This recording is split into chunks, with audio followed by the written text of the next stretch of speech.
इस पानी वाले आदमी ने बस छोटी लड़की के हाथ पर नजर डाली और उसे पता चला कि छोटी लड़की की उंगली टूट गई थी। इसलिए वो एक लड़के की आइसक्रीम छीन लेता है और इसे जल्दी जल्दी 2 बार में खा लेता है। फिर आइसक्रीम स्टिक को लड़की की उंगली पर रखता है और लड़की का हेयर बैंड खींचता है। फिर एक साधारण स्प्लिंट किया जाता है। पानी पहुंचाने वाले इस आदमी का नाम शुन है। फिर उसने मजाक मजाक में लड़की से इलाज की फीस मांगी, तो लड़की ने कहा कि मैंने आपसे इलाज करने के लिए नहीं कहा था, मैंने आपका इलाज किया है, जल्दी से इसके लिए भुगतान करो। फिर बच्चे भाग जाते हैं क्योंकि लड़की के पिता पहुंचे और उसे ले गए। जाने से पहले आदमी ने एक बार बच्ची की जांच करने की आवश्यकता पर जोर दिया और तभी लड़की और उसके पिता अस्पताल गए। जब डॉक्टर ने उसकी उंगली पर पट्टी देखी तो वह हैरान रह गए और उनका दावा है कि निर्धारण तुरंत और मानक के अनुरूप किया गया।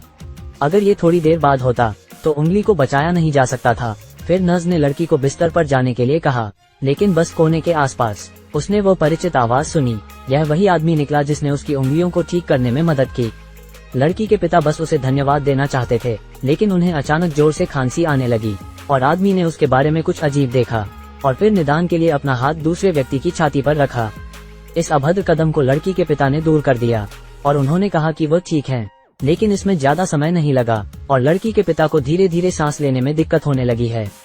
और फिर उसी समय हाईवे पर एक बड़ा ट्रैफिक हादसा हो गया और बड़ी संख्या में घायलों को अस्पताल लाया गया। जब लड़की ने अपने पिता को दर्द में देखा तो वह बहुत चिंतित हो गई और वह अपने पिता की जांच के लिए एक डॉक्टर ढूंढना चाहती है, लेकिन सभी डॉक्टर एम्बुलेंस से लाए गए घायलों का इलाज कर रहे हैं और किसी ने उस पर ध्यान नहीं दिया।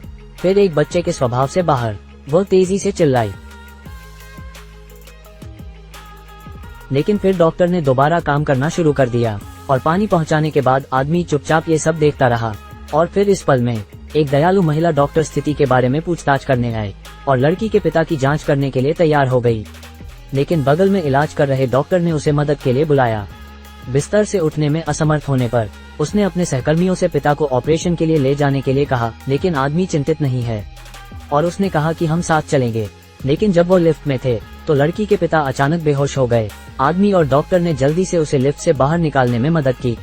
फिर उसके शरीर को सीधा लिटा दिया और डॉक्टर जल्दी से प्राथमिक चिकित्सा उपकरण लेने चला गया। लेकिन आदमी ने लड़की के पिता की छाती पर अपना हाथ रख दिया और दूसरे व्यक्ति के हृदय का अंदर का दृश्य देखा और वो तुरंत उसके मन में प्रकट हुआ और उसे पता चला कि लड़की के पिता को कार्डियक अरेस्ट हुआ था, लेकिन डॉक्टर एक साधारण श्वास यंत्र लेकर आए हैं। इसके बाद मरीज का आम इलाज किया जाएगा। लेकिन आदमी ने उनसे उसके दिल की जांच करने के लिए कहा, लेकिन डॉक्टर ने उसे नजरअंदाज कर दिया। फिर उसने उसे श्वास यंत्र पकड़ते हुए देखा। जल्दी से उसके हृदय की जांच करें। हताशा में डॉक्टर को जांच शुरू करनी पड़ी। आखिर क्या गलत है, क्या हो रहा है, दिल की धड़कन चल क्यों नहीं रही है? डिफाइब्रिलेटर तैयार करें, इसे दबाएं। दबाएं, क्या दबाएं? क्या आप डॉक्टर हैं? छाती का संकुचन करें। जैसे ही डॉक्टर मरीज पर दबाव डालना शुरू करता है तो नर्स डिफाइब्रिलेटर भी ले आती है। आदमी मरीज को बचाने की तैयारी कर रहा है। आखिर तुम क्या कर रहे हो? तुम मेरे रास्ते से हट जाओ। फिर आदमी की मदद से लड़की के पिता की धड़कनें वापस आ गईं, लेकिन सर्जरी की तुरंत जरूरत है। अब सर्जरी की तैयारी पूरी कर ली गई है, लेकिन इस वक्त चाहे कुछ भी हो, यातायात दुर्घटना के कारण वह किसी सक्षम डॉक्टर से संपर्क नहीं कर सकता। जो डॉक्टर सर्जरी कर सकते हैं वे अन्य सर्जरी कर रहे हैं। फिर ऑपरेशन रूम की नर्स आती है और दावा है कि अगर जल्द से जल्द सर्जरी नहीं की गई तो बच्ची के बचाए गए पिता की किसी भी समय मौत हो सकती है। और यहाँ छोटी बच्ची केवल चुपचाप आंसू बहाती है। वह जानती थी कि केवल उसके सामने वाला आदमी ही उसके पिता को बचा सकता है। वो चाहती है कि पाक उनकी सर्जरी में मदद करे। अस्पतालों में सर्जरी करने से एक डॉक्टर के रूप में आपका करियर बर्बाद हो जाएगा। ठीक उसी समय जब आदमी जाने के लिए मुड़ा तो लड़की ने उसका हाथ पकड़ लिया। फिर उसने अपनी जेब से एकमात्र सिक्का निकाला और इसे पाक को पकड़ा दिया। वो लड़की द्वारा बहाए गए आंसुओं को देख रहा है। फिर उसने गुप्त रूप से निर्णय लिया कि चाहे परिणाम कुछ भी हो, उसने उसकी मदद करने की पूरी कोशिश की।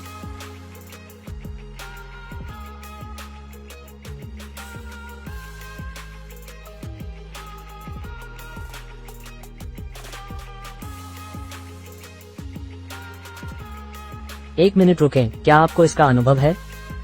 लेकिन आदमी इंस्ट्रूमेंट मांगता है और ऑपरेशन शुरू करता है। एक पल के लिए स्कैल्पेल को रोकें। अरे रुको।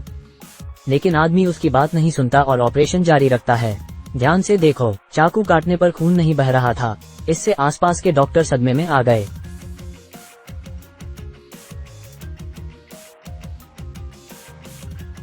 स्थिति क्या है? एक शव पर ऑपरेशन हो रहा है।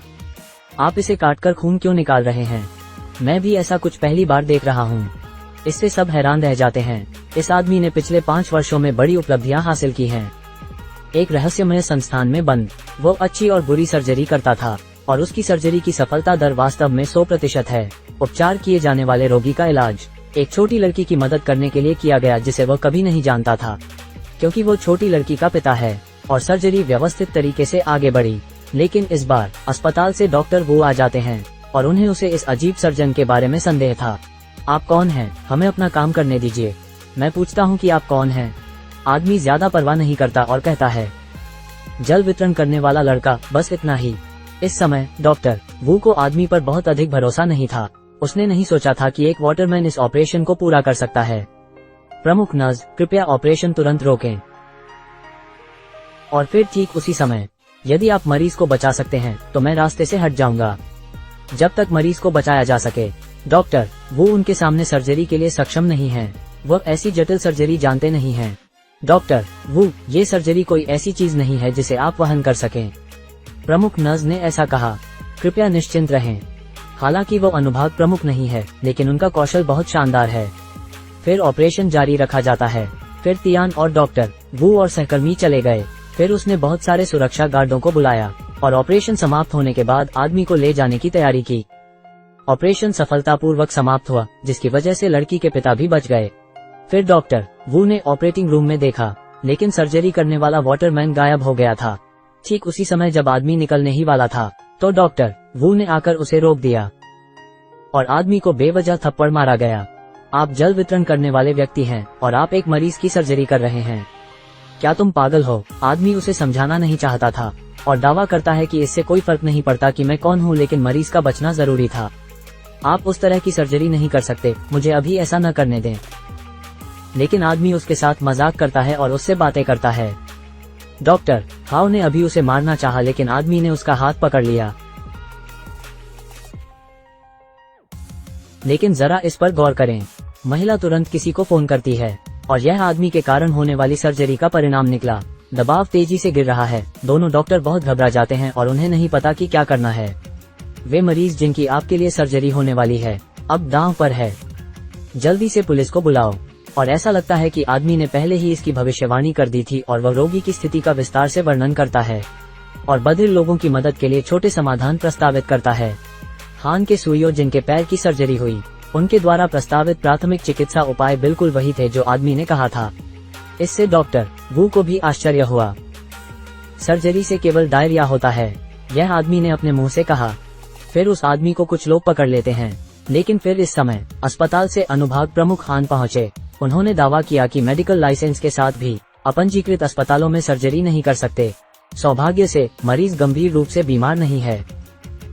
मुझे आशा है कि आप भविष्य में हमारे अस्पताल में दिखाई नहीं देंगे। और आदमी जल्द से जल्द इस जगह को छोड़ना चाहता है, लेकिन उसने पानी पहुंचाना जारी रखा। लेकिन इस वक्त डॉक्टरों की एक और लहर उसे पकड़ना चाहती थी। रुको, एक क्षण रुको, वह जो पानी पहुंचाता है। हमें लाइक और फॉलो करें। आपसे फिर